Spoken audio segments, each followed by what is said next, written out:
Tadi kita sudah menyaksikan bersama kedatangan Perdana Menteri Australia Anthony Albanese dalam rangka kunjungan kerjanya ke Jakarta untuk bertemu dengan Presiden Prabowo Subianto.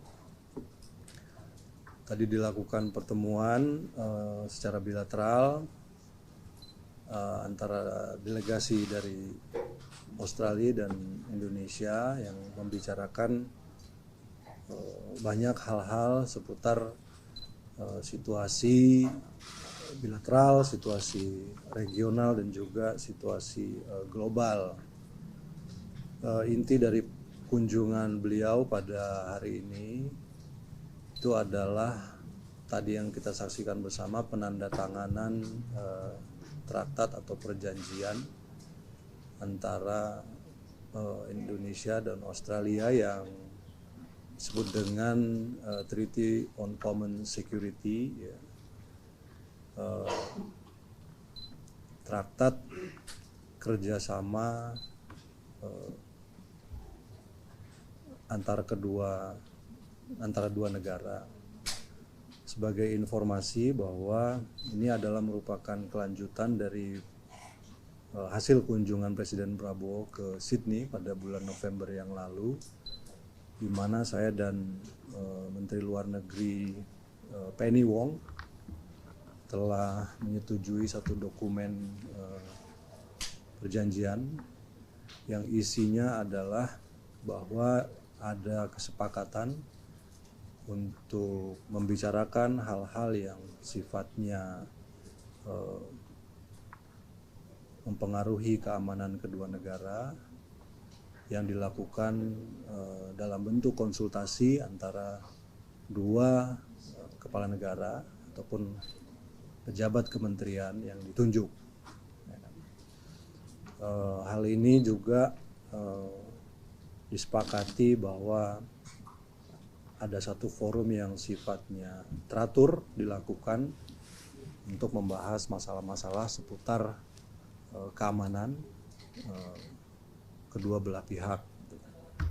Tentu saja berdasar pada hukum-hukum internasional yang berlaku, kemudian juga berdasar pada penghormatan masing-masing pihak terhadap integritas wilayah dan kedaulatan masing-masing negara, yang kalau ditinjau dari sisi historisnya, perjanjian ini bukanlah merupakan sesuatu yang baru. Modelnya juga kita mengambil model dari apa yang disebut Lombok Treaty tadi disampaikan di tahun 95. Kemudian isu-isu yang menjadi concern bersama tentang keamanan nanti dibahas dalam forum konsultasi ini. Intinya kurang lebih seperti itu.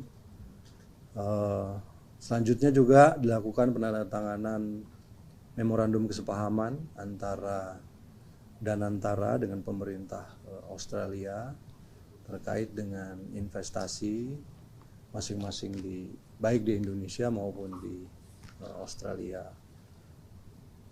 Kedua perjanjian ataupun kesepahaman ini menunjukkan adanya suatu hubungan yang dalam dan erat antara Indonesia dan Australia, seperti tadi juga yang disampaikan oleh Bapak Presiden, bahwa secara historis Australia memiliki kedekatan yang sangat erat dengan Indonesia di masa-masa perjuangan kemerdekaan kita, kemudian pengakuan kemerdekaan. Jadi sudah, yang kedua adalah posisi geografis kita dan Australia yang mentakdirkan kita untuk hidup bersama, berdampingan selama-lamanya, ya, untuk saling menghormati dan menghargai. Dan saya kira ini merupakan faktor yang alamiah merupakan faktor yang logis untuk meningkatkan kerjasama yang lebih dalam antara Indonesia dan Australia.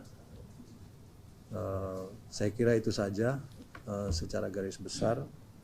Rencananya Perdana Menteri Albanese akan ada di Jakarta sampai besok. Beliau dijadwalkan kembali ke Australia besok pagi. Dan saya kira tadi pertemuan berlangsung dalam suasana yang sangat akrab, karena kedua pemimpin negara ini juga mempunyai kedekatan personal. Jadi pertemuan sangat cair, pembicaraan-pembicaraan yang dilakukan juga sangat cair, sangat terbuka, dan yang pasti keduanya juga berharap banyak terhadap kestabilan di wilayah kita ini, di kawasan kita ini, dan sama-sama berkomitmen untuk menciptakan satu wilayah yang tenang, yang sejuk, yang kondusif untuk meningkatkan kesejahteraan masing-masing negara dan masing-masing rakyatnya. Terima kasih.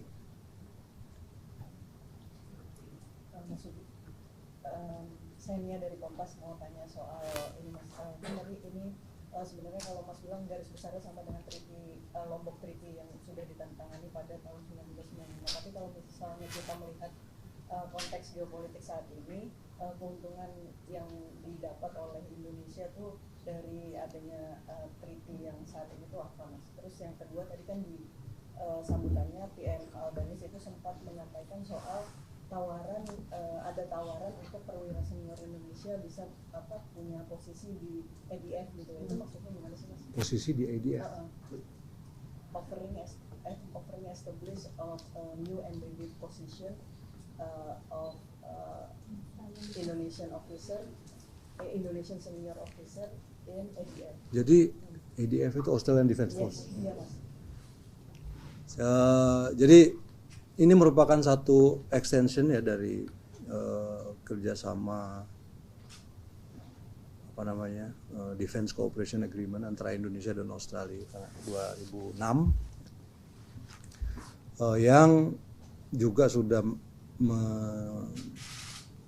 menuliskan atau menyuratkan adanya hubungan kerjasama antara kedua militer dalam bidang pendidikan misalnya gitu kan, dan itu juga tadi yang juga menjadi pembahasan. Kemudian tadi kalau ditanya mengenai situasi untungnya bagi Indonesia apa, jadi negara kita tidak bisa lepas dari hubungan dan keterkaitan serta situasi global.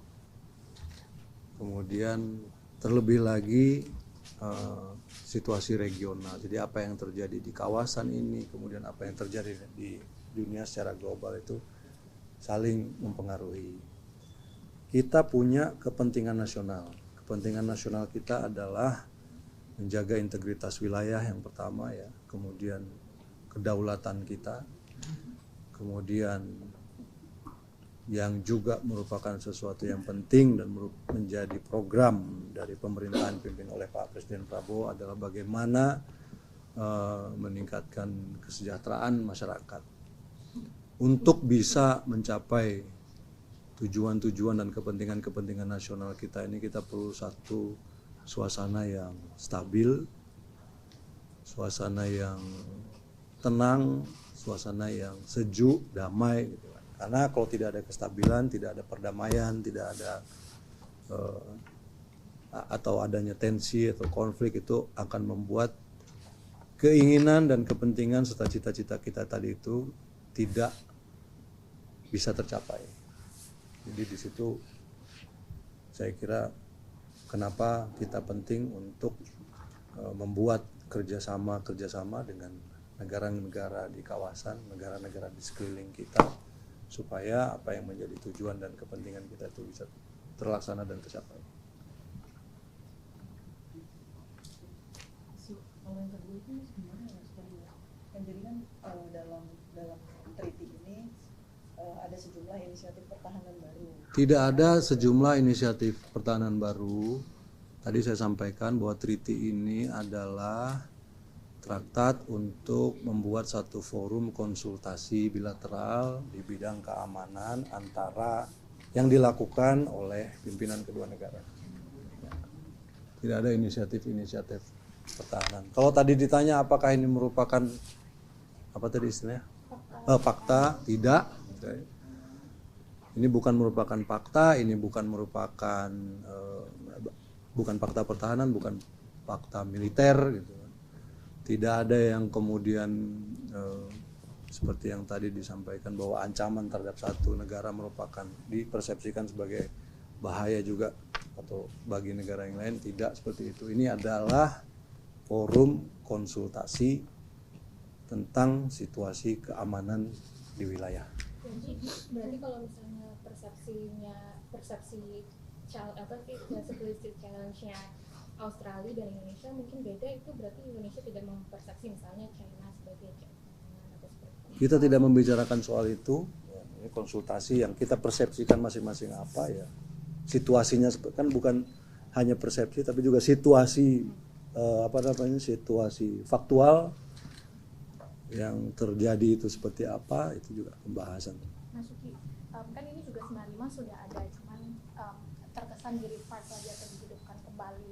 Tapi bedanya sama 95 apa sih Mas, khususnya di bagian konsultasi? Kalau apakah benar di level yang akan melakukan konsultasinya, kalau di 95 mungkin hanya di level menteri, tapi kalau yang tadi kami baca dari pihak Australia ada leader dan menteri. Ya. Artinya apakah setelah ini apakah ada kegiatan reguler lagi di antara para leadernya atau gimana Mas? Saya kira itu merupakan konsekuensi logis berikutnya ya, bahwa ini adalah media konsultasi antara pimpinan dan juga level menteri ya, itu yang akan terjadi. Ada forum-forum diskusi, forum-forum konsultasi yang sifatnya rutin. Artinya akan diselenggarakan dalam waktu dekat ke untuk agenda di leadernya annually atau seperti apa maksudnya? Itu belum kita bahas pasti, tapi ya, sesuai yang disampaikan bahwa ada forum rutin untuk membahas dan berkonsultasi ya. Jadi sama tugas. Jadi dari Australia misalnya bisa mengharapkan Indonesia bisa membackup Australia apabila ada tantangan yang diarahkan ke Australia dari Indonesia. Itu hypothetical ya. Kita baru tahu coklat pie itu coklat pie kalau kita udah rasakan dan rasanya coklat pie. Nah, setelah ini akan dilakukan ratifikasi gitu dari perjanjian yang ini atau seperti apa di bawah? Kita lihat nanti prosesnya, itu Mensesnek yang tahu prosesnya. Mungkin konsultasi terdekat yang sudah. Konsultasi ini kan kita kayak misalnya foreign minister antar ASEAN itu juga kan ada forum konsultasinya, ada retreat, nanti pertemuan menteri luar negeri, ada nanti pertemuan leaders, ada summit segala macam, dan juga ada konsultasi bilateral dengan Singapura, kita ada dengan Jepang. Jepang itu ada 2+2 juga gitu kan. Australia ada 2+2, Tiongkok ada 2+2 gitu kan. Kita ini saling bicara lah. Jadi di tengah situasi yang seperti ini yang namanya komunikasi, kemudian kerjasama, kolaborasi, itu sangat diperlukan. Oleh karena itu diperlukan satu pemahaman yang sama terhadap situasi global. Kemudian kita juga punya kepentingan-kepentingan yang ingin kita wujudkan gitu kan. Oleh karena itu seperti yang disampaikan oleh Pak Presiden, kita ingin jadi tetangga yang baik. Oleh karena itu ya kita saling membicarakan tantangan-tantangan yang kita hadapi, bagaimana mengatasi tantangan-tantangan tersebut dan bagaimana bekerja sama untuk bisa mengambil sesuatu yang baik dari situasi yang ada sekarang. Ada tenggat waktu buat implementasinya kapan nggak Mas? Kalau di artikel 4 kan nggak ada ya, belum ada. Kapan akan diimplementasikan? Nanti kita bicarakan sama di level teknis. Oke? Tadi kan ada kalau itu sempat ngajak kalau di bidang pendidikan. Nah, kira-kira tadi kan adanya dengan TARA.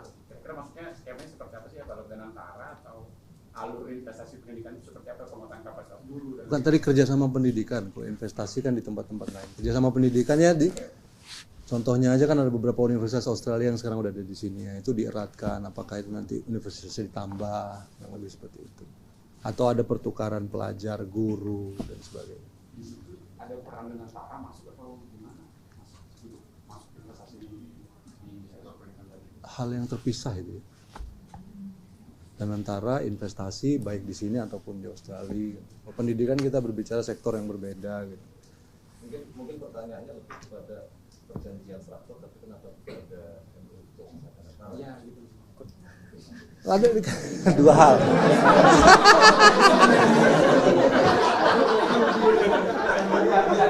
Itu tadi. Kita karena ini kan sama-sama kepentingan nih. Jadi traktat ini urusannya security, terus tadinya mau dilakukan terpisah, gitu kan, biar nggak membingungkan kayak gini, gitu kan. Tadinya mau dilakukan terpisah, tapi karena ini dinilai strategis ya, strategis dalam arti kan kerjasamanya itu harus yang ingin kita lakukan itu kerjasama yang luas, ya. Termasuk juga oleh karena itulah kemudian ya udah dijadikan satu saja tanda tangan dan antara itu di momen dan tempat yang sama.